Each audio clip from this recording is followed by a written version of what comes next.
శివం అంటే మంగళం, శోభనం, శ్రేయస్సు, కళ్యాణం.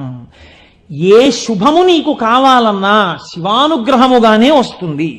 శివానుగ్రహము కలిగితే నీ ఇంట సర్వమంగళములు జరుగుతాయి. మీరు చూడండి, నేను ఇక్కడ మీకు ఒక గంభీరమైనటువంటి విషయాన్ని వాళ్ళ ప్రస్తావన చెయ్యాలి అని అనుకుంటున్నాను.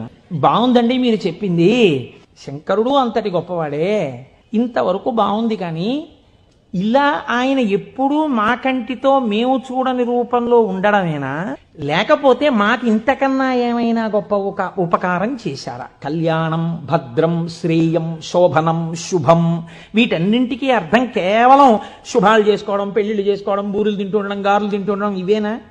ఇంకేమైనా చెప్పారా శంకరుడు? ఇవే నా అర్థం, నేను ఇవే మీకు చేసి పెడుతుంటానని ఏమైనా అన్నారా? దీన్ని మీరు చాలా జాగ్రత్తగా గంభీరంగా పట్టుకోవాలి. మీరు ఇది